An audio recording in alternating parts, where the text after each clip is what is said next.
Insan Ferizian. Kalau dulu, saya punya mantra nih. Selalu bilang bahwa I'm enough, I'm confident. Orang yang mau public speaking akan menjadi orang yang dilihat oleh orang lain dengan lebih jelas.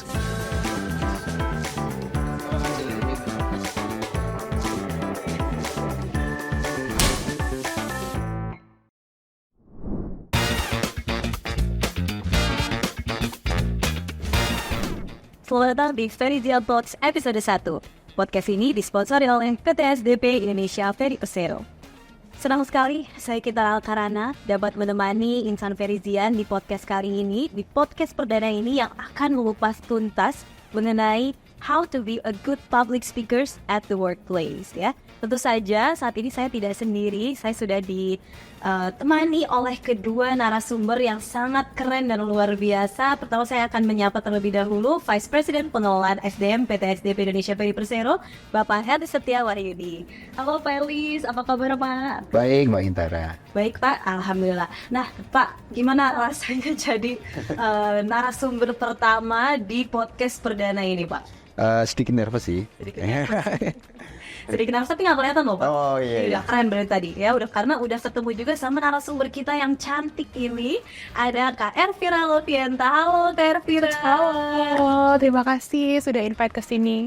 Terima kasih banyak Tenta sudah meluangkan waktunya bisa podcast bareng kita di sini. Nanti kita juga akan mengupas tuntas nih soal Kak Ervira karena ini merupakan ahli juga nih di bidang komunikasi dan public speaking. Ahli gitu ya bahasanya. Enggak lah, kita sambil mungkin kita lebih sharing kali kayak. Betul. Tapi gimana Kak kabarnya nih kalau melihat dari wajah dan tampilannya sangat cerah gitu ya? Alhamdulillah baik, excited juga sih ngobrol gitu kan, baru pertama kali ke kantor ASDP. Jadi iya benar ya. Dia welcome to kantor kita ya Kak ya.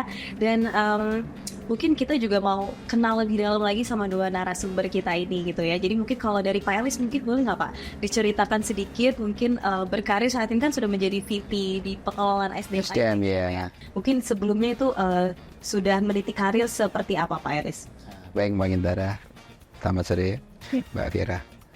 Jadi kalau berbicara tentang dunia profesional saya, itu saya berganti perusahaan itu 3 kali ya dengan SDP ya, dimana SDP ini yang terakhir dan sebetulnya juga yang terakhir untuk karir saya.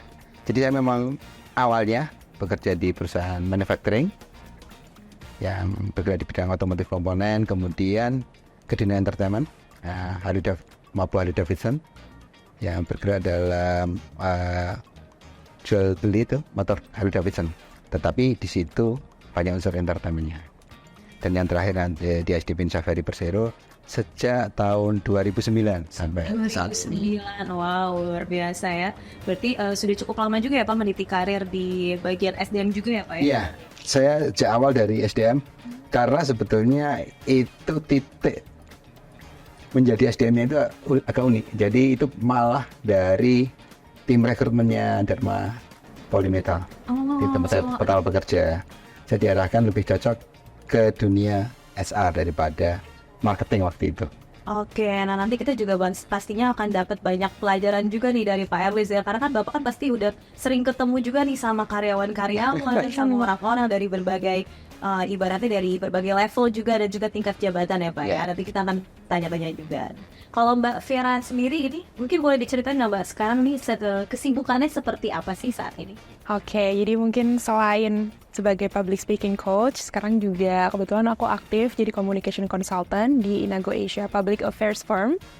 Jadi kita menangani markom gitu, terus jadi PR partner, media management, dan lain sebagainya. Tapi selain itu juga sekarang rutin menjadi public speaking coach, baik itu yang secara individu atau corporate, tapi juga ngajar online. Oh, I see. Gitu.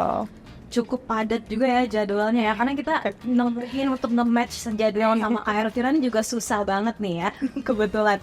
Oke, nah Kak, ini kan di sini juga aku kalau ngeliat ya background profile Kak Ervira ini gak cuma kuliah di Malaysia dan juga UK ya Kak ya, tapi juga pernah jadi top 11 Putri Indonesia 2022 dan juga Putri Indonesia Sumatera Barat 2022. Wow, Betul. keren banget ya, Kak. Alhamdulillah. Nah, mungkin boleh nggak sih Kak diceritain juga gitu ya, mungkin sedikit gimana sih sampai akhirnya Kakak tuh bisa berkecimpung di dunia Pageant public ya. speaking Oke. ini gitu, ataupun pageant tadi itu. Oke. Jadi sebenarnya kalau nanya gimana berkecimpung di public speaking tuh ceritanya panjang nih bakalan ke apa. Ya kan, karena pertama kali saya itu inget banget fokus belajar public speaking itu karena pertama tuh kesadaran. Karena dari kecil dulu berawal dari umur 5 tahun yang pertama kali nyoba stage, naik ke atas panggung tuh umur 5 tahun gitu kan.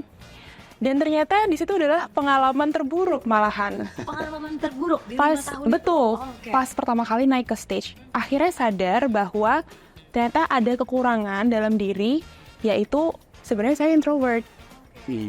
Karena menyadari ada kekurangan, akhirnya belajar terus public speaking. Akhirnya kuliah komunikasi S1, S2 juga komunikasi, sekarang juga pekerjaannya akhirnya di dunia komunikasi. Jadi sebenarnya kalau kenapanya karena ingin menaklukkan ketakutan diri sendiri mungkin ya.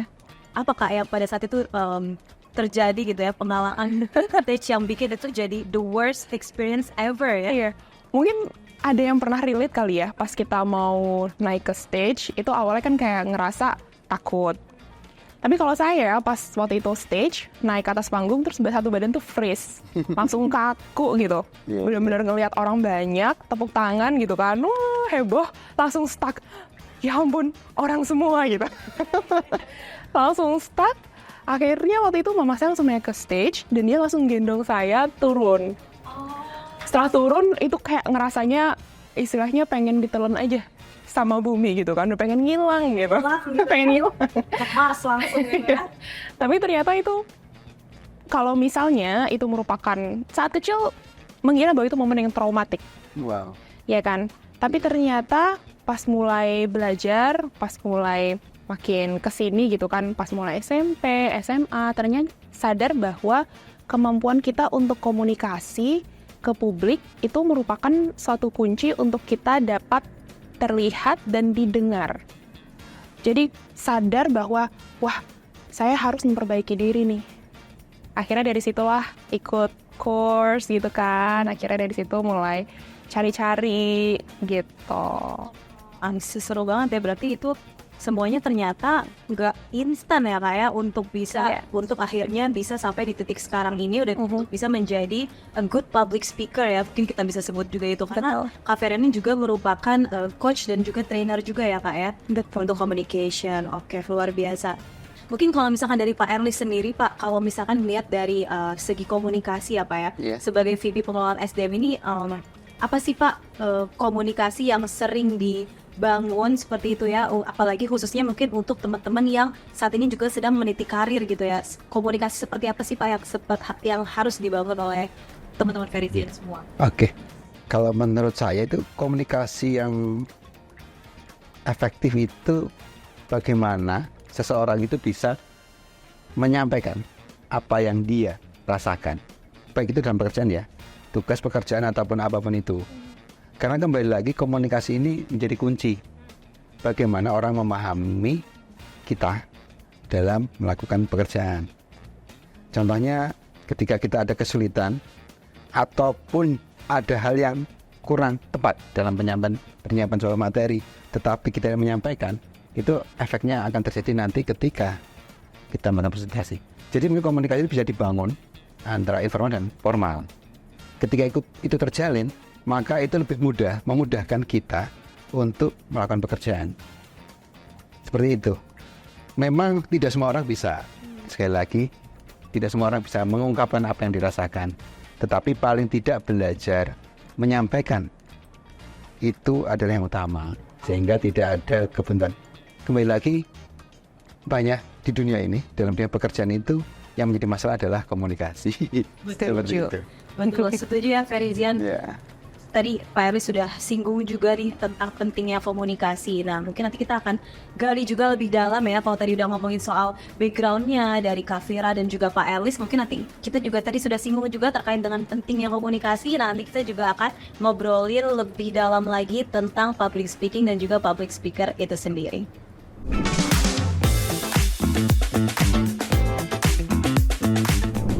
Nah, sebelum kita masuk lebih dalam lagi untuk ngobrolin soal public speaker, mungkin saya mau tanya terlebih dahulu nih ya ke Pak Erlis dulu mungkin ya. Nah, karena kan Pak Erlis ini kan tadi kita juga udah tahu sudah berkecimpung di dunia SDM ya Pak ya dari tahun 2009 ya Pak ya di ASDP sendiri. Iya, kalau dari SDP 2009. Di ASDP 2009. Nah, ini cukup lama jadi pasti sudah berinteraksi dengan banyak sekali karyawan, dengan banyak sekali segmen level karyawan-karyawan. Dan mungkin kalau misalkan boleh tahu nih Pak, dari perspektif Bapak sendiri, menurut Bapak tuh apa public speaking itu dan kemudian bagaimana public speaking itu tuh penting menjadi salah satu kemampuan yang penting dimiliki oleh insan Verizia. Baik Mbak Gintara. Ini bukan teori, ini bukan arti ya, tetapi dalam menurut saya pribadi, public speaking itu bagaimana kita mengkomunikasikan sesuatu yang kita ingin sampaikan kepada orang lain sehingga orang lain itu paham. Ya, seperti itu. Ini terjadi baik sekali lagi bisa di dunia kerja, bisa di dunia pergaulan ataupun dalam menciptakan hubungan dengan rekan kerja lainnya. Nah, ini menurut saya penting ya. Karena kembali lagi kebuntuan suatu pekerjaan atau suatu proyek itu biasanya berasal dari komunikasi. Komunikasi yang tidak lancar yang menyebabkan ketidakpahaman, tidak saling memahami antara yang dirasakan oleh salah satu pihak dan pihak lain. Memang tidak seperti yang saya sampaikan dari awal, tidak semua orang bisa menyampaikan. Tetapi bagaimana kita mencoba mengkomunikasikan itu menjadi hal penting. Sekali lagi, ini untuk saling menjaga kualitas dari pekerjaan kita nanti, mengkomunikasikan apa yang menjadi kendala, menjadi hambatan, sehingga proyek terakhir yang ingin kita capai bisa berhasil. Nah, komunikasi ini menjadi penting juga bagi kita untuk memperkenalkan kita sebagai karyawan ya. Karena kembali lagi, kalau kita sebagai karyawan tidak bisa melakukan komunikasi efektif terhadap peer ataupun atasan ataupun bawahan, itu akan menjadi kendala besar. Sekali lagi menjadi kendala besar yang akan menghambat proses pekerjaan kita, terutama dalam sekali lagi pencapaian target kinerja. Jadi itu. Dan satu lagi, komunikasi yang baik bisa, kalau dikatakan orang, menjual kita untuk lebih orang melihat kita. Memang dalam dunia pekerjaan atau teorinya itu memang nggak ada. Tetapi ketika orang itu lancar komunikasi dengan siapapun, orang itu akan dilihat. Kalau dilihat itu manajemen by window, orang akan melihat siapa sih yang sering muncul, siapa sih yang sering aktif, ya kan? Betul. Daripada orang yang diem. Padahal orang yang diem itu belum tentu dia tidak punya potensi, tetapi karena dia tidak bisa mengekspresikan potensinya, saya mengekspresikan dalam tanda kutip, maka dia biasanya akan tidak lebih dikenal daripada yang aktif. Berarti memang pentingnya public speaking itu juga salah satu tadi untuk menyampaikan juga ya Pak pesannya. Jadi goalsnya tuh apa sih kita berbicara seperti ini tuh, tujuannya untuk apa. Kemudian juga tadi salah satunya juga untuk mempromosikan diri ya Pak ya. Mempromosikan diri, setuju banget. Nah, kalau dari Kak Vira sendiri, pandangan Kakak nih sebagai coach juga ya Kak ya dalam dunia public speaking ini, seperti apa sih Kak public speaking dan bagaimana akhirnya baik kita sebagai karyawan khususnya ya menjadi penting untuk kita bisa menjadi public speaker yang baik seperti itu. Oke, kalau misalnya ngomongin public speaking sebenarnya kan simple. Sebenarnya berbicara di depan publik, baik itu orang yang kita sudah kenal ataupun belum kenal. Public speaking esensinya adalah kita dapat mengkomunikasikan ide kita, gagasan kita, perasaan kita, empati kita, skill kita, knowledge kita, semua yang kita punya dari pikiran, dari hati, itu dapat diketahui oleh orang lain. Karena esensi dari public speaking itu adalah komunikasi yang efektif dua arah, maka sebenarnya yang paling penting itu si speaker mengetahui dulu apa yang ada di pikirannya, apa yang ada di dalam hatinya. Akan sangat sulit bagi seseorang untuk dapat jago public speaking jika dia sendiri belum dapat mendefinisikan dirinya. Skill apa yang saya punya, potensi apa yang saya punya, ilmu apa yang saya punya, substansi dalam diri saya ini apa yang mau saya perkenalkan ke seluruh dunia ini, ya kan? Jadi sangkut pautnya public speaking itu terhadap juga personal branding kita. Jadi kita ingin dikenal sebagai orang yang bagaimana. Jika kita ingin dikenal sebagai seseorang yang profesional dalam dunia kerja, sebagai orang yang aktif, produktif, maka cara kita berkomunikasi pun juga harus seperti itu. Harus yang efektif, aktif, produktif, dan menampilkan apa yang sebenarnya ada di dalam kepala kita. Yang paling susah itu sebenarnya itu, Kak. Translate dari apa yang di pikiran, apa yang di hati, sampai ke ucapan. Jadi semuanya tuh harus sinkron ya Pak ya? Betul. Mulai dari tadi pikiran, terus hati juga apa yang kemudian akhirnya diungkapkan gitu ya Pak ya? Betul sekali. Dan satu poin lagi, public speaking itu bukan hanya verbal, bukan hanya apa yang kita katakan, tapi juga nonverbal. Komunikasi nonverbal itu bahkan sebenarnya secara teori, kalau kita ngomongin teori komunikasinya itu sendiri, Merrill-Benz teori, itu mengungkapkan bahwa sebetulnya lebih banyak komponen nonverbal komunikasi. Body language kita itu 55%. Tone, voice itu 38%. Sisanya baru substantif. Berarti sebenarnya apa yang kita komunikasikan itu penting isinya, tapi keseharian, apalagi di dunia kerja kan, keseharian kita menegur kolega kita, atasan kita, body language yang kita tunjukkan, apa kita nyaman apa enggak di dunia kerja, ini ternyata juga bentuk dari komunikasi. Jadi misalnya kalau kita datang ke tempat kerja gitu ya, mukanya udah cemberut, udah kusut, itu ternyata kita nggak bilang apapun, orang juga akhirnya menangkap pesannya. Wah, lagi kusut banget nih, iya kan? Nah, siapa nih yang suka kayak gitu? Manusiawi sebenarnya kalau kita sempat bad mood dan segala macam. Tapi harus kita sadari bahwa komponen komunikasi itu ada komponen nonverbal. Iya. Seperti itu. I see. Ya, wah menarik banget ya. Maksudnya ini kita baru sih pertanyaan pertama tapi udah dapat banyak banget ilmunya langsung dari baik Pak Eris maupun Mbak Kavira gitu ya. Tapi Kavira, aku juga penasaran nih dari pengalaman kakak yang sudah cukup banyak berkiprah di dunia public speaking ini gitu ya Mbak ya. Itu apa sih yang kakak betul-betul rasakan dari keuntungan memiliki skill public speaking itu sendiri? Wah, banyak sekali ya. Karena saat tahu tekniknya, metodenya, sudah nyaman berkomunikasi dengan orang, rasanya itu seperti kita dapat connect dengan orang lain. Rasanya kita dapat mengerti dan kita dapat memposisikan diri kita. Sebenarnya yang paling penting juga kan komunikasi itu bisa menjadi jembatan untuk kita bisa connect dengan, apalagi public speaking misalnya konotasinya adalah berbicara jadi seorang motivator, jadi seorang speaker di depan 100 orang gitu kan. Gimana caranya saya bisa connect dengan 100 orang, 1000 orang gitu kan. Tapi saat sudah mengetahui ilmunya, sudah mengasah diri, sudah latihan, dan istilahnya sudah memiliki jam terbang, di sana merasa bahwa keuntungannya itu bukan hanya untuk diri kita, tapi untuk orang lain juga lebih efektif. Kita tidak miskom, akhirnya terhindar dari konflik, ya kan? Dan yang paling penting tadi itu adalah kita bisa connect dengan orang lain di level yang berbeda. Kita bisa lebih mengetahui bahwa saat saya misalnya di posisi seorang speaker, bukan hanya one way, tapi juga kalau audiens saya nyaman apa enggak dengernya, apakah mereka punya input juga, gitu. Tadi benar ya kata Kak Fira, kalau misalnya kita tuh harus juga pada saat public speaking itu harus merasa connect juga ya, feel connected with the audience gitu ya. Nah ini juga mungkin salah satu yang Kak Fira langsung praktekkan ke saya gitu ya. Jadi saya langsung merasa koneksi itu langsung merasa gitu, langsung terasa gitu ya. Langsung Oke, makasih Kak Fira. Nah mungkin kalau misalkan dari Pak Eli sendiri ya, nih mungkin dari kacamata pengelolaan SDM gitu ya Pak ya. Kalau untuk insan-insan Verizian baik yang dari Sabang sampai Merauke, itu apa sih Pak sebenarnya keuntungan bagi mereka juga gitu ya bila memiliki public speaking skills ini gitu, dan kemudian mungkin apa gimana mereka melihat ini sebagai salah satu modal jangka panjang ya Pak dalam karir tentunya. Ya, baik. dulu ya. Silahkan.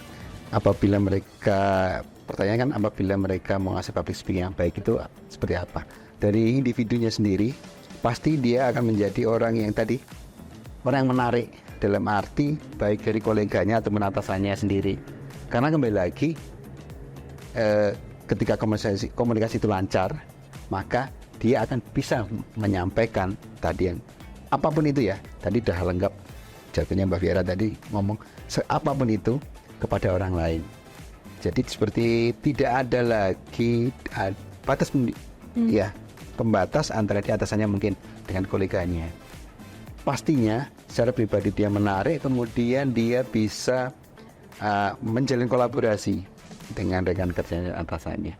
Keuntungannya apa? Ya kembali lagi dia bisa melakukan antisipasi ataupun solusi ketika ada masalah. Karena kembali lagi semua orang akan paham apa ini. Memang tidak mudah ya, sekali lagi nggak mudah, tetapi itu bisa. Kemudian bagi secara luas tadi disampaikan juga ketika suatu saat dia menjadi leader ataupun menjadi perwakilan dari perusahaan, dia bisa membawa nama perusahaan.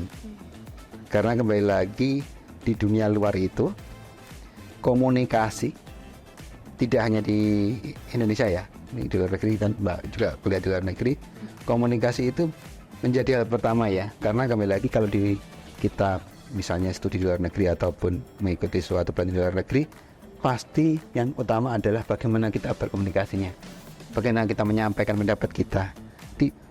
Di luar negeri tidak ada, di Eropa apalagi itu tidak ada suatu hal yang seperti Indonesia mungkin ya.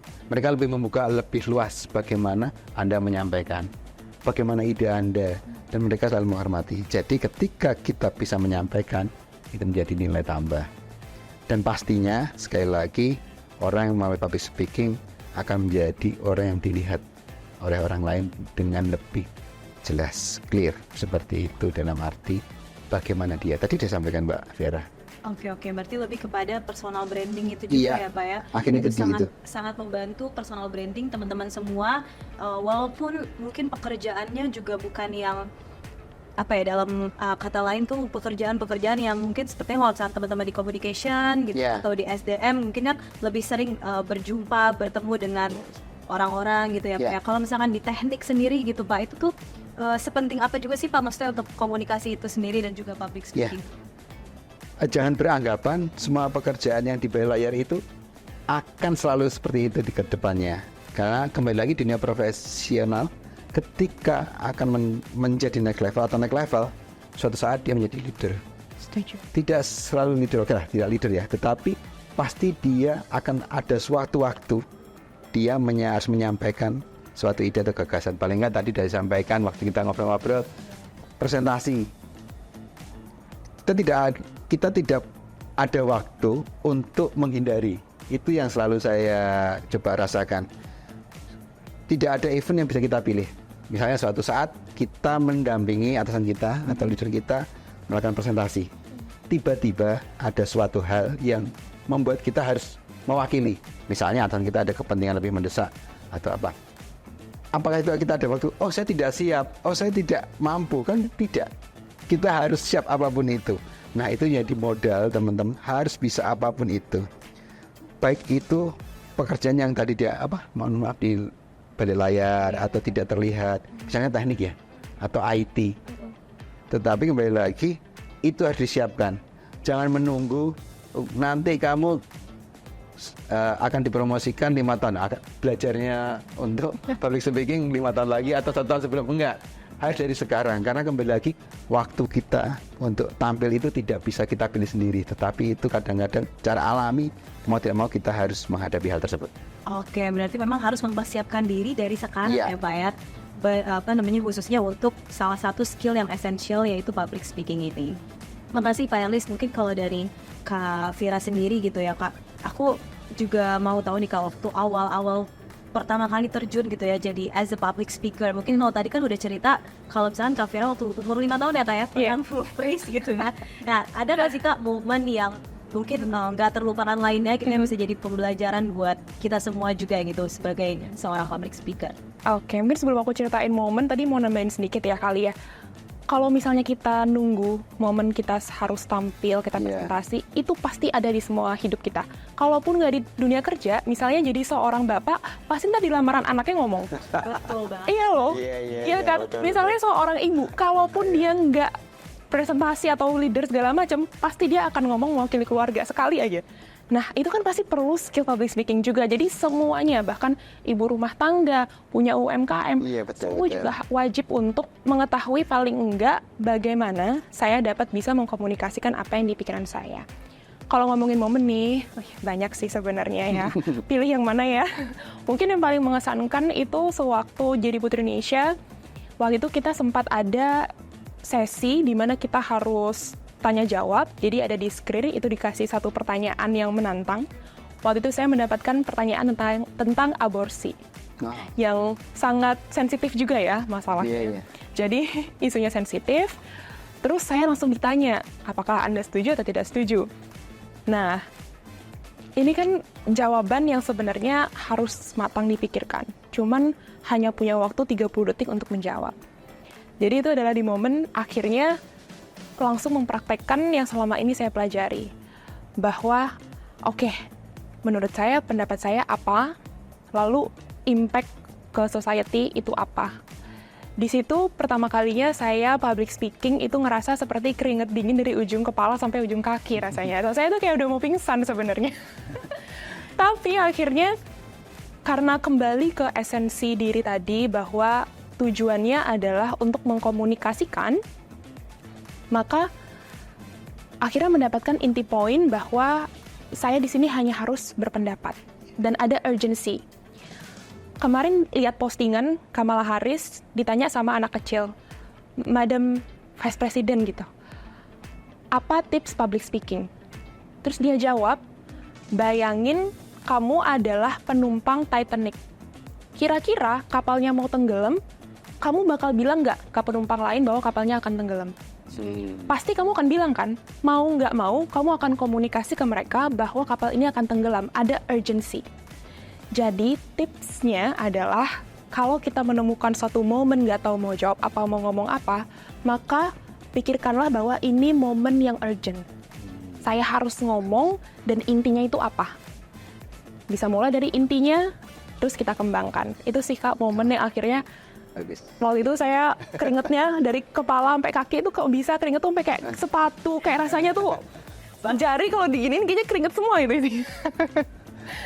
Jadi tapi akhirnya feedback dari setelah tampil itu, feedback dari teman-teman juga oke, segala macam, dan akhirnya dari pengalaman itu menemukan bahwa kuncinya ternyata ada rasa urgency. Mungkin ini juga tips ini mungkin bisa langsung juga dipakai Iya. sama teman-teman Verizian di luar sana gitu ya. Kalau misalnya tiba-tiba mungkin ada anak buahnya Pak Erlis gitu ya, yang mungkin Bapak tiba-tiba minta update presentasi gitu ya, atau Iya. update project atau apapun tanpa waktu yang ditentukan terlebih dahulu gitu ya, itu mungkin bisa menggunakan tips itu ya Pak ya, dengan tenang, kemudian pikirkan apa pendapatnya, apa isi yang ingin disampaikan gitu ya, kemudian menumbuhkan rasa urgensi itu sendiri gitu ya.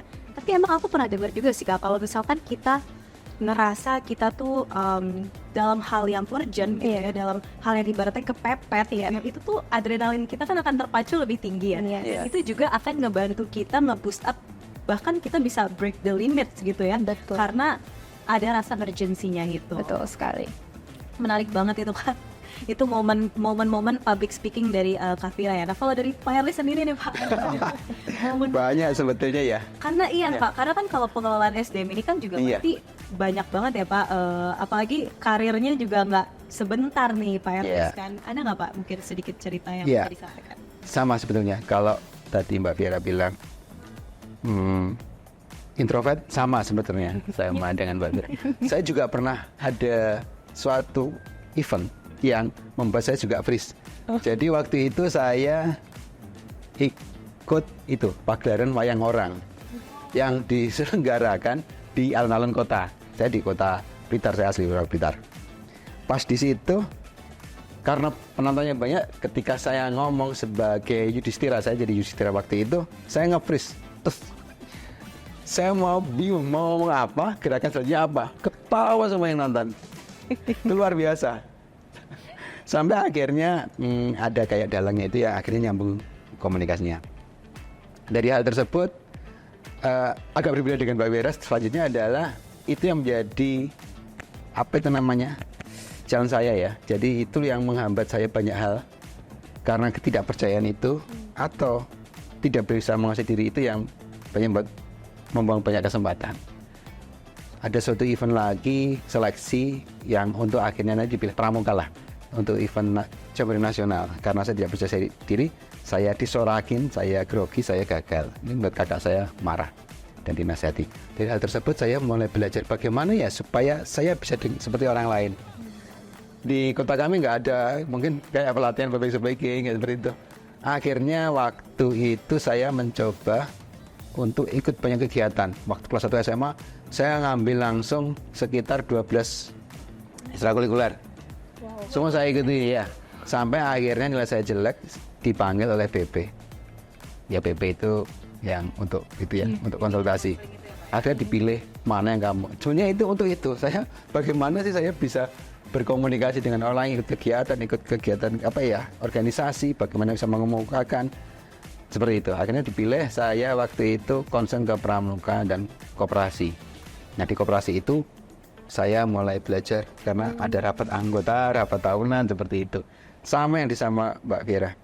Kita ngomong keringat itu benar-benar bahasa baju ini. Ketika rapat anggota tahunan seperti itu, ada guru, ada siswa. Nah, dari hal tersebut saya berusaha belajar sendiri bahwa waktu itu ya, saya bisa melihat orang lain seperti itu. Tetapi momen yang akhirnya merubah saya seperti ini itu ada satu leader saya yang tahu kelemahan saya.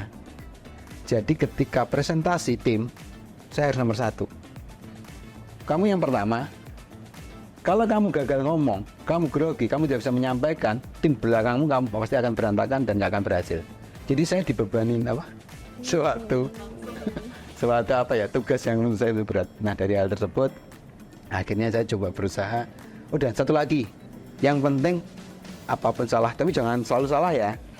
Kalau ada kesalahan, jangan langsung merasa aduh gagal, buyar.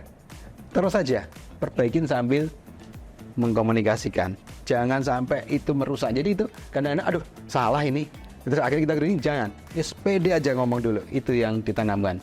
Tapi itu ternyata menurut saya bisa membantu saya sampai seperti saat ini. Pokoknya hajar bleh gitu ya. Iya. Istilah orang-orang. Jadi percaya diri dulu lah. Betul. Percaya diri, menguasai materi harus. Tapi ketika dalam prosesnya ada kesalahan, jangan itu menjadikan kita buyar. Itu aja. Tetap jalan, pede dulu. Oke. Seperti itu. Nah, kalau dari Kak Vera sendiri nih, misalnya melihat tadi kan udah ngedengar juga ya pengalaman dari Pak Eris yang mungkin juga sangat relate sama teman-teman semua gitu ya Kak ya.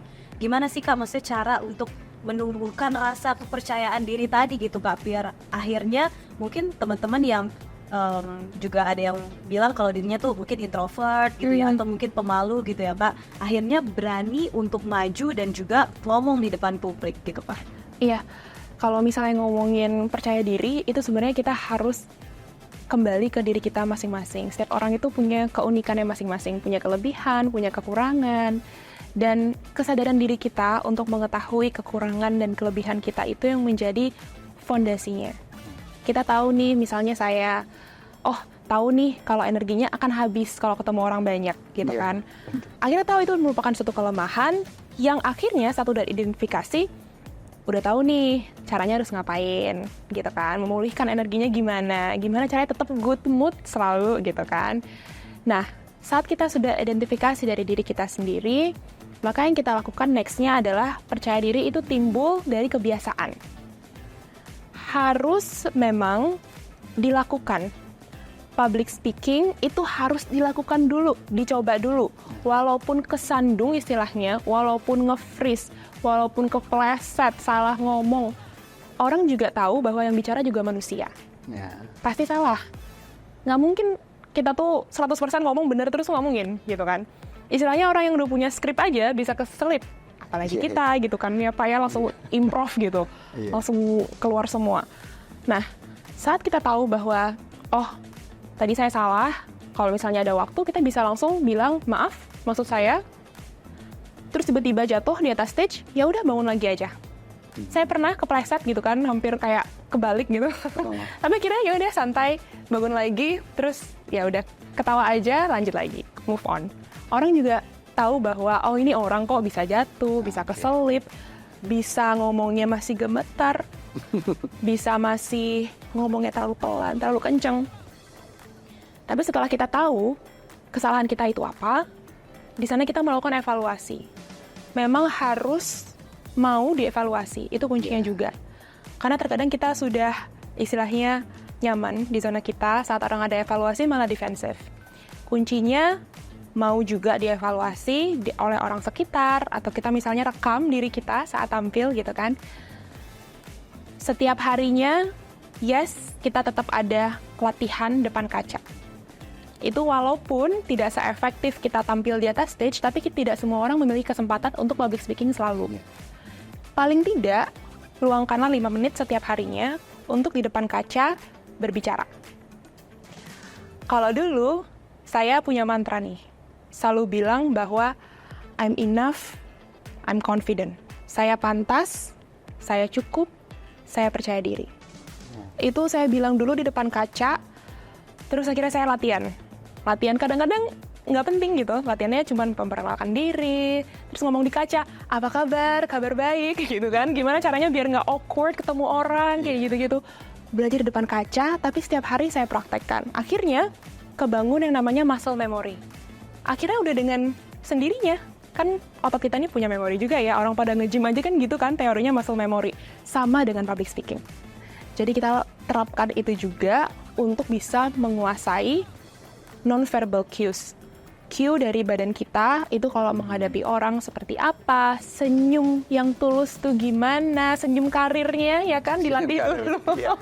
Dilatih dulu gitu. Supaya kelihatan. Iya, supaya kelihatan. Iya, supaya kelihatan alami gitu kan, nggak peres. Itu gimana? Harus sering gitu kan. Itu dilakukan setiap hari. Akhirnya pas naik stage udah langsung ngalir karena sudah dibangun dari kebiasaan itu. Karena aku juga pernah dengar ya teman-teman semua, kalau misalnya kita tuh untuk menjadi seorang yang expert, kita tuh butuh 10.000 kali untuk melakukan hal tersebut gitu. Dalam hal ini juga public speaking tentunya. Dan kalau misalnya tadi yang kata Kak Fira bilang, aku setuju banget. Kalau misalkan kesandung sekali, 2 kali, itu tuh baru ibaratnya sepersekian dari 10.000 tadi. Jadi jangan khawatir gitu ya. Betul. Oke, menarik banget nih. Nah mungkin kalau misalkan dari Pak Herwi sendiri gitu ya. Kalau dari segi perusahaan, menurut pandangan Pak Erlis, apa sih yang perlu diberikan, difasilitasi oleh perusahaan kepada teman-teman semua biar teman-teman tuh juga punya public speaking yang bagus, Pak? Ya, saya berpikir kalau di SDP khususnya ya, tadi yang disampaikan Mbak Kintara, kita perlu ada kelas public speaking ya. Kalau perlu malah bersama dengan itu kemampuan untuk grooming penampilan. Ya, dulu dirut kita selalu bilang kita punya gedung yang bagus. Harusnya orang-orangnya juga penampilannya menyesuaikan dong, ya seperti itu. Tapi itu penting bagi identitas kita sebagai karyawan, terutama di SDP ya. Karena ketika kita bertemu dengan BUMN lain ataupun dengan kolega dari perusahaan lain, kita bisa dilihat, oh dari mana, dari SDP, oke, rapi-rapi, bagus. Kan itu menjadi nilai plus dan nilai percaya diri yang pertama ketika kita hadir di tempat yang lain. Dan satu lagi pasti dihormati kalau orang datang rapi. Beda kalau datang, aduh ini udah nggak jelas seperti apa datang, udah aduh awut-awutan yang tadi kita ngobrol ya Mbak ya, udah datang awut-awutan nggak ini, pasti orang lihat ini siapa sih, dari mana sih, oh alah dari sini ya bener itu. Tapi lihat, wah ini perfect orangnya, ini rapi-rapi, kelihatan apa, charming, wah menarik ini, pasti orang bilang dari mana SDP, wah SDP ya, udah poin. Seperti itu. Menurut saya itu nanti harus ada pelatihan public speaking dan grooming bagi cowok ataupun cewek. Seperti itu. Oke. Nah mungkin ini juga ya Pak Erlis ya, podcast ini juga menjadi salah satu wadah juga ya untuk fasilitas dari SDM tentunya kepada teman-teman Perizian untuk bisa melatih public speaking. Karena kita juga udah, tadi saya udah bilang ini sudah menghadirkan 2 expert yang luar biasa ya. Oke, boleh tepuk tangan kecil. Aduh. Kak Vera, mungkin kalau misalkan mau tanya juga nih Kak, kalau misalnya dari segi melihat latar belakang Kak Fira gitu ya, ada nggak sih Kak rekomendasi mungkin baik itu film ataupun mungkin YouTube ataupun mungkin person gitu ya, ataupun buku bahkan yang bisa di-share ke teman-teman semua untuk belajar melatih public speaking-nya itu sendiri? Oke, kalau misalnya sebenarnya kalau belajar public speaking itu tipsnya bukan banyak baca buku, tapi banyak interaksi. Jadi nanti nih mungkin ya masukan aku dan sama-sama koleganya bisa pasangan tandem berdua gitu ya, terus langsung praktek. Karena teori itu sebagus apapun teorinya, kalau prakteknya kurang nggak akan kena public speaking. Satu-satunya yang menurutku kalau misalnya ada teknik, metode, segala macam boleh banget, boleh dibaca Mehrabian's Theory by Albert Mehrabians. Itu bukunya dari tahun 1970 sudah ada sampai sekarang dan bisa menjadi salah satu panduan mengenai komunikasi. Tapi itu jatuhnya akhirnya teori aja sih, Kak. Prakteknya harus benar-benar kita sendiri yang praktekin. Jadi mungkin boleh nanti tandem berdua gitu ya, kolega, terus nanti ada yang setiap hari 5 menit ngomong gitu. Ngomong baik itu misalnya presentasi, temanya presentasi buah-buahan sama temennya doang gitu. Tapi dilakukan 5 menit aja setiap harinya atau seminggu 2 kali lah dilakukan itu. Mulai dibiasakan semua otot-ototnya dari ujung kepala hingga kaki untuk nyaman dengan dirinya sendiri saat berbicara. Oke, luar biasa ya. Luar biasa banget itu tadi, sangat membantu juga pastinya ya Pak ya, karena tadi aku menarik banget sih Kak tadi pas dengar istilah muscle memory ya Kak ya. Muscle memory, karena kalau yang aku tahu mungkin kalau teman-teman juga cukup familiar juga kalau petinju ya Pak ya, dia kan biasa suka shadowing gitu ya Kak ya. Jadi sebelum bertanding tinju mereka biasa latihan tinjunya itu mungkin ada apa sih, ada samsaknya gitu, ada samsaknya, latihannya di situ, dan itu juga menjadi apa ya, merekam juga gerakan-gerakan mereka pada saat nantinya mereka akan bertanding gitu ya Pak ya. Betul sekali, ini semua otot soalnya Kak. Ini kan otot, di sini juga otot, lidah kita pun kalau nggak biasa untuk bercuap-cuap depan orang itu tuh kaku. Serius, ada orang yang pas keluar gemeter kan suaranya. Itu karena nggak biasa, jadi harus dilatih. Ya itulah ya, mungkin kita juga semua juga sudah tahu dan ini sudah ditekankan lagi bahwa memang harus membiasakan diri ya kayak mulai dari entah itu mungkin berbicara di depan kaca, di depan cermin, kemudian direkam gitu, ataupun bahkan berbicara, berinteraksi sesama kolega gitu ya. Oke, betul. Luar biasa banget Kak untuk segmen kali ini, kita sudah dapat banyak sekali insight. Nanti mungkin kita juga akan gali lebih dalam lagi untuk tips and trick yang lebih praktikal lagi di segmen berikutnya. So stay tuned.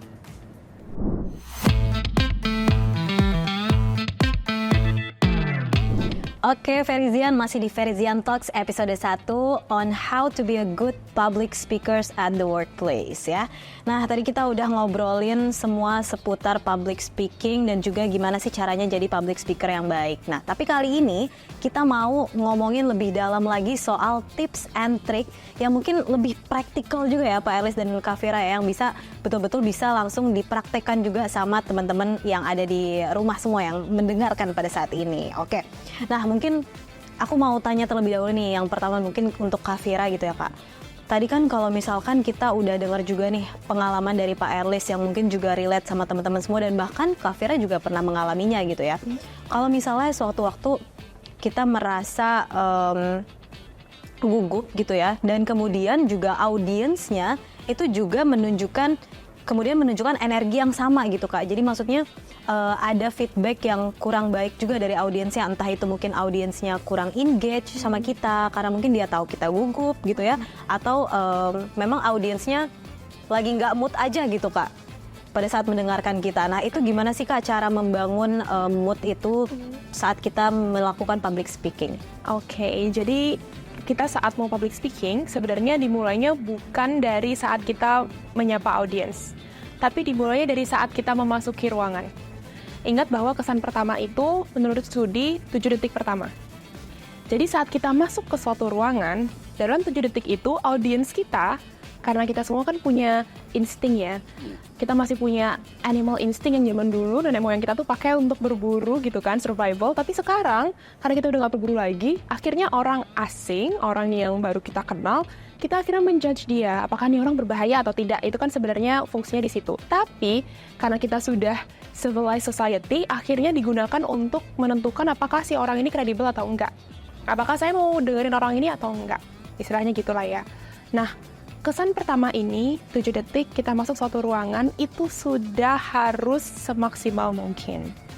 Sudah menunjukkan versi terbaik kita. Tadi Bapak sudah sempat menyinggung mengenai penampilan. Itu memang betul.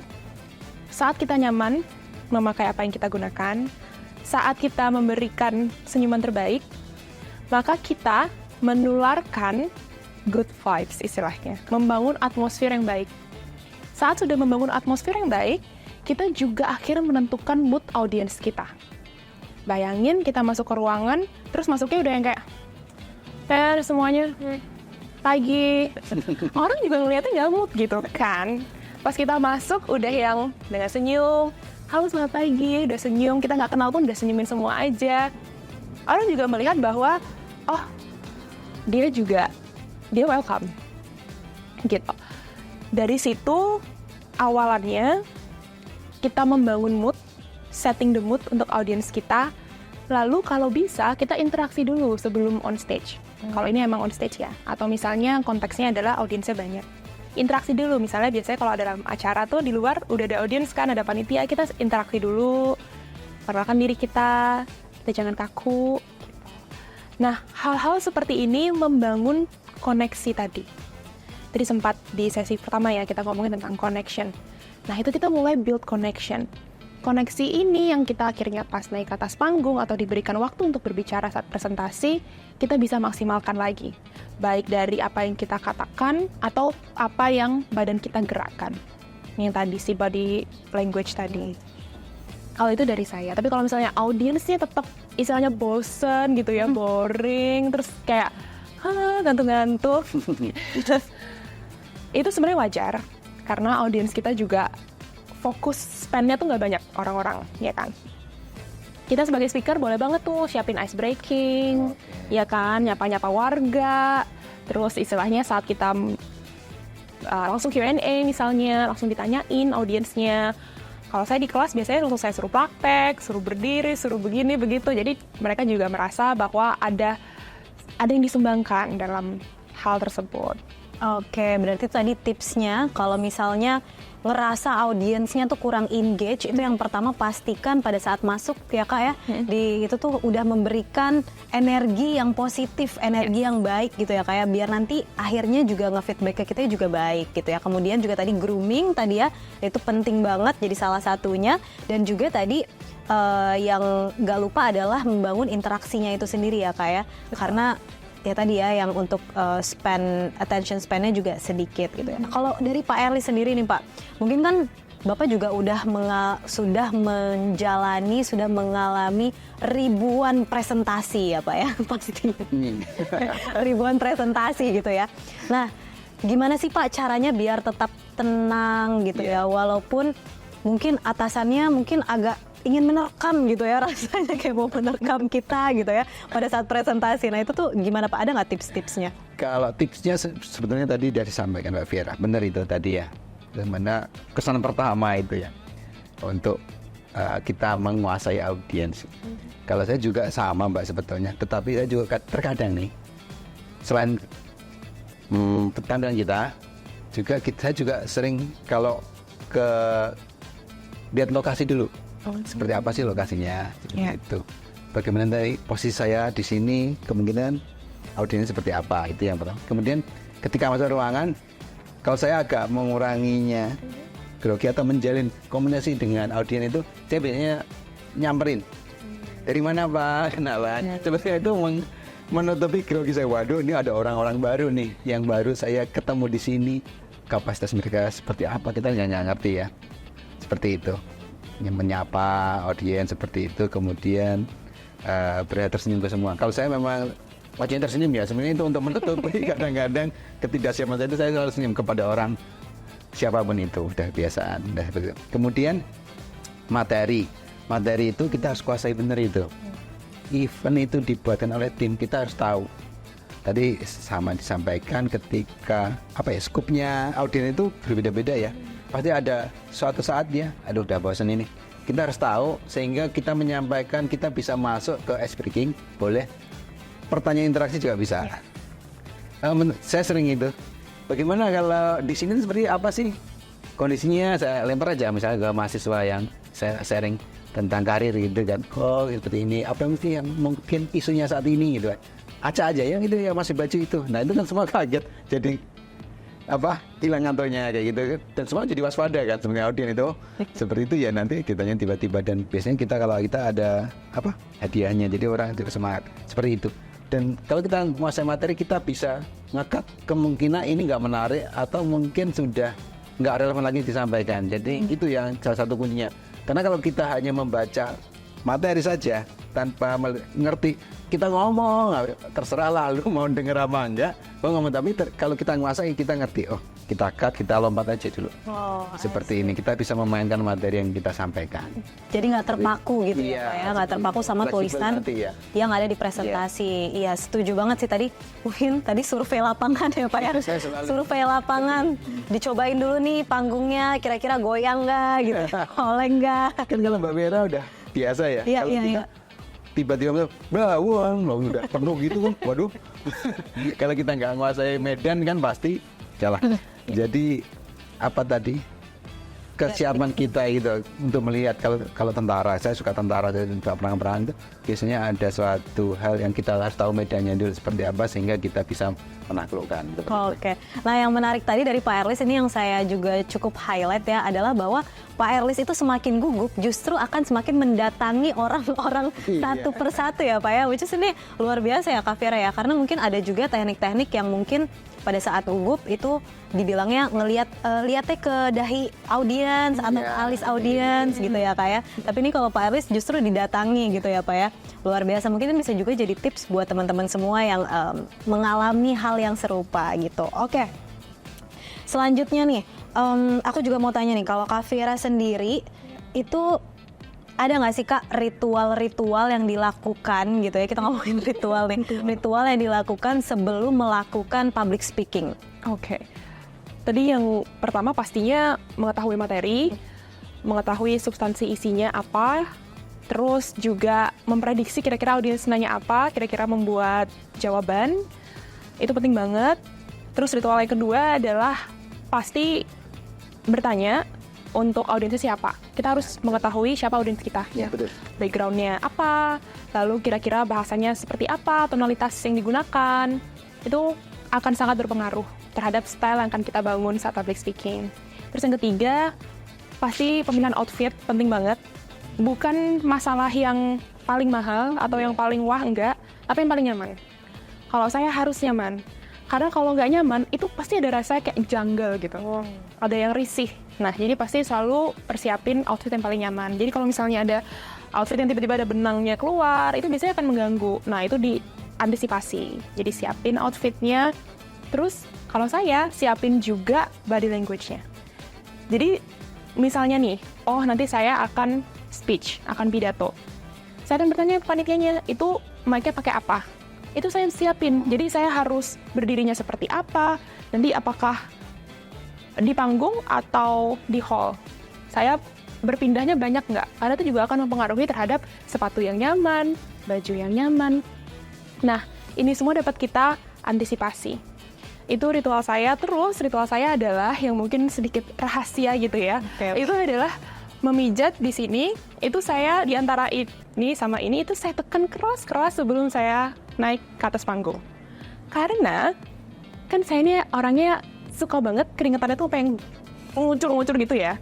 Ini tuh seperti mengingatkan bahwa it's okay, tenang. Walaupun hatinya tenang, nggak deg-degan, pikirannya tenang, tapi tuh kayak badannya yang ngerasa nggak tenang. Jadi seperti ngasih sinyal bahwa udah apaan sih gitu. Diem dong gitu kan, jangan keringetan sampai gini dong gitu.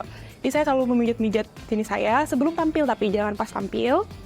Terus selalu memastikan bahwa durasi saya berbicara itu berapa lama. gitu. Jadi mengetahui bahwa apalagi kalau pidato kan ya, itu kalau udah ada orang di belakang begini-begini, endingnya gimana gitu kan. Nah, jadi memastikan timingnya berapa lama, itu juga penting. Dan yang paling terakhir adalah mengatakan ke diri sendiri bahwa yang tadi sempat saya mention bahwa saya cukup, saya pantas, saya percaya diri, itu saya ulang-ulang terus. Sambil doa gitu ya, sambil biasanya bismillah segala macam. Tapi hal itu terus saya ulang-ulangi, word of affirmation. Jadi afirmasilah diri kita sendiri, karena saat kita di stage kita sendirian, tidak ada orang lain. Jadi kita punya diri kita sendiri dan punya kepercayaan diri kita. Oke, luar biasa. Berarti tadi selain mempersiapkan segala circumstances yang ada ya kayak tadi juga mungkin untuk relaksasi nih ya kayak untuk merelaksasi diri mungkin boleh dicoba juga nih teman-teman. Jadi bisa dipijat di bagian mana di antara ini ya. Mungkin sekeras mungkin. Ini tuh kayak katanya ini tuh ada satu titik poin acupressure gitu yang sampai ke kepala. Oh, jadi coba aja ditekan sekeras mungkin, itu kayak kerasa kalau ditekan sedikit udah sakit tuh biasanya sering ada masalah katanya kesehatannya. Okay. Jadi kalau saya sering sakit gitu sampai kencang, sampai ngerasa kayak kebangun gitu istilahnya, urat-uratnya gitu, saraf-sarafnya. Oke, menarik juga ya. Menarik ya kayak. Iya, coba. Boleh dicoba Pak Eris nanti mungkin pada saat mulai ada public speaking berikutnya gitu ya Pak ya. Karena menarik banget sih Kak, kalau misalkan ngomongin soal ritual-ritual nih ya, biasanya kan kalau artis-artis, penyanyi kita juga suka tahu mereka ada yang ritualnya harus makan kencur dulu gitu ya. Nah kalau aku pribadi, aku tuh biasanya harus kayak loncat-loncat kecil gitu Kak. Jadi kayak loncat-loncat kecil untuk menghilangkan nervous aku gitu. Pemanasan gitu. Dan juga kadang-kadang kalau suka lari ke kamar mandi itu aku suka mumbling. Jadi kayak nah itu juga kayak sedikit banyak itu juga melatih rasa mengurangi lah rasa nervous aku walaupun sedikit, walaupun tetap pada saat on stage tetap ngerasa ada deg-degannya juga gitu ya. Sekarang mungkin ini kita pertanyaan yang juga terakhir ya mungkin ya, kalau dari tips and trick ya kan tadi kita udah dapat banyak sekali. Kalau misalkan untuk tips and trick menemukan style public speaking kita sendiri tuh gimana sih, mungkin dari keduanya, mungkin dari Pak Erlis dulu kemudian nanti dari Kak Fira. Kalau saya kok terus terang saya nggak punya stylenya seperti apa, tetapi kembali lagi kenyamanan kita menyampaikan itu ya. Kita harus lihat audiennya, benar tadi sampaikan seperti apa bentuk dari tempatnya, lokasinya seperti apa, bagaimana kita bergerak, itu yang menentukan menurut saya ya. Saya nggak punya style sendiri ya. Misalnya kayak Ustadz siapa itu kan stylenya ada yang mungkin Pak Erlis sebenarnya punya, cuman nggak tahu aja cara membahasakannya gitu gimana style. Tapi kayaknya saya merasa punya ya Kak ya, ini punya style sendiri ya Pak Erlis. Ya sepertinya. Nanti kita mungkin akan tanya Kak Fira, kira-kira style Pak Erlis nih public speaking-nya seperti apa? Ya, tapi saya seperti itu. Jadi ketika kita lihat medannya tadi saya sampaikan, kita lihat medannya bagaimana kita menguasainya, itu yang penting bagi saya. Kalau saya harus bergerak bagaimana, berarti saya harus relax seperti itu, tidak terpaku. Memang saya nggak suka yang di podium sebetulnya. Kalau di podium itu kan seperti kaku ya, tapi kalau kita bergerak menyampaikan seperti bebas bergerak itu lebih enak menurut saya. Tapi nggak ada kalau saya stylenya seperti apa. Yang apa Ustadz Maulana ya, yang jamaah. Gitu. Iya. Oh dari Kak Fira sendiri mungkin kalau misalkan ngelihat Pak Erlis nih kira-kira style public speakingnya tuh seperti apa sih Kak, dan gimana sih kita bisa akhirnya juga ya setelah berlatih gitu ya kita juga bisa menemukan style kita sendiri gitu Kak. Jadi komunikasi itu kan art gitu, seni. That's why sebenarnya tidak ada patokan bahwa public speaking tuh harus kayak si A, harus kayak si B, itu enggak. Bahkan seharusnya public speaking itu adalah komunikasi versi terbaik dari diri kita masing-masing. Jadi stylenya kakak, stylenya bapak, itu style masing-masing pun sebenarnya membangun ciri khas kita sendiri, itu yang paling maksimal, paling efektif tuh seperti itu. Jadi style Vera sendiri gitu.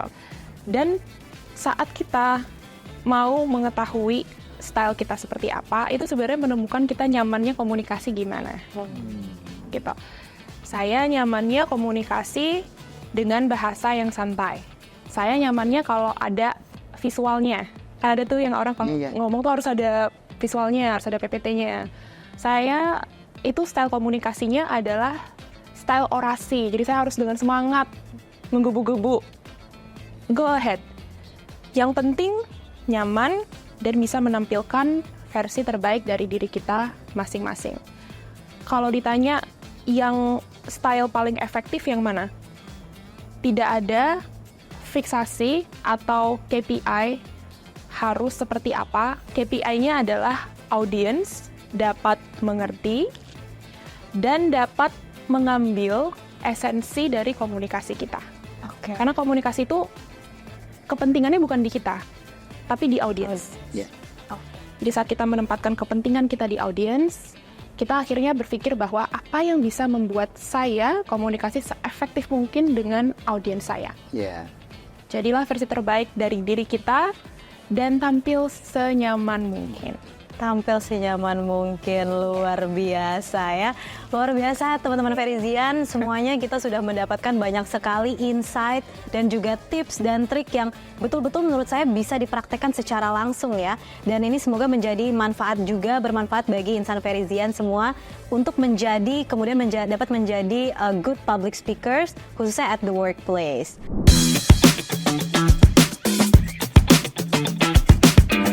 Oke, sebelum kita menutup perjumpaan kita di podcast Verizian Talks episode 1 ini, mungkin ada nggak saran-saran ataupun pesan-pesan yang ingin disampaikan dari Pak Elis ke Verizian di luar sana?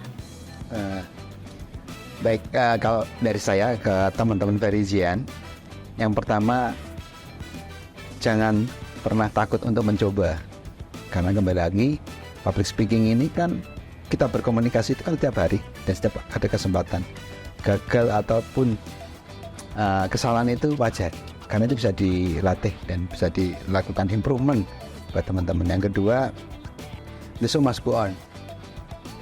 Jangan pernah tidak siap, selalu harus siap. Tidak ada yang harus ditunggu atau dipersiapkan. Untuk itu, apapun itu harus kita menyiapkan. Tadi yang disampaikan Mbak Vera, dalam kesempatan-kesempatan luang kita harus menyiapkan diri kita sehingga nanti ketika kita haruskan tampil kita sudah siap. Jadi the show must go on. Jangan kembali saya takut saya ini, jangan. Dan yang terakhir adalah improve terus dan percaya diri. Tingkatkan kepercayaan diri teman-teman. Kalian semua adalah insan Verizian yang luar biasa, punya keunikan, punya kemampuan yang pasti. Itu bisa menunjang karir kalian, sehingga kalian harus percaya diri terhadap hal tersebut. Jadi mungkin 3 itu ya yang dari saya. Jangan pernah menyerah. Oke, luar biasa ya. Keren banget Pak Elis. Kalau dari Kak Fira, silakan Kak. Oke, mungkin kesimpulannya adalah yang pertama, dari awal tadi kita bilang bahwa jangan lupa untuk mengenali diri kita sendiri, ketahui kelebihan kita, kekurangan kita apa, sehingga kita bisa terus berlatih. Terus yang kedua, jangan lupa untuk mengetahui bahwa public speaking itu mengenai jam terbang, mengenai seberapa sering, tadi Bapak udah katakan, sering berlatih, sering tampil. Lalu yang ketiga adalah mengetahui bahwa at the end of the day, yang paling penting itu kita tampil versi terbaik dari diri kita sendiri. Jadi, jangan membandingkan diri kita dengan speaker lain. Pembicara lain tuh pasti punya komunikasi stylenya masing-masing. Jadi, fokus terhadap diri sendiri, fokus jadi versi terbaik dari diri kita, dan communication works for those who works at it. Komunikasi itu akan maksimal kepada orang yang memang berlatih, yang memang terus berjuang agar komunikasinya maksimal. Jadi pada intinya, jangan pantang menyerah ya Pak ya, itu saya setuju banget gitu. Terus berlatih, terus dicoba, dan yang terpenting bahwa ketahui teman-teman semua sudah bisa menjadi seorang speaker jika teman-teman percaya dengan diri Anda sendiri. Mulai percaya dengan diri Anda sendiri, jadi versi terbaik dari diri Anda, dan mulai besok harus berlatih. Luar biasa. Oke, insan Verizian dimanapun berada, tentu tadi udah luar biasa banget ya pesan-pesannya, tips and trick semua sudah kita dapatkan. Mungkin kalau misalkan saya boleh rangkum lagi tadi ya dari pesan-pesan yang sudah disampaikan juga tadi, yang pertama, yang paling penting adalah kita harus nyaman dengan diri sendiri ya Kak ya. Yes. Tadi nyaman, dan itu termasuk dengan penampilan ataupun grooming Ya, jadi pada saat public speaking, teman-teman mau jadi a good public speakers, khususnya at the workplace, harus juga memperhatikan penampilan terlebih dahulu. Kemudian juga memahami body language ataupun circumstances yang sudah ada pada saat ingin berdialog di depan umum. Dan ini sih yang paling penting ya, bahwa harus terus latihan. Mau itu kalian harus mau jumpalitan kayak apa gitu ya, mau gagal seperti apapun tetap harus latihan, karena tadi jam terbang itu juga sangat mempengaruhi. Mungkin it's kind of cliche tapi but practice makes perfect ya. So terima kasih Verizian semua yang sudah mendengarkan dan juga menonton podcast kita di episode 1 kali ini, yaitu on how to be a good public speakers at the workplace. Jangan lupa untuk tonton dan saksikan, stay tune terus untuk podcast-podcast ASDP berikutnya. Saya Kintara Alkarana, pamit undur diri. Thank you for watching and for listening. Bye-bye. Bye-bye.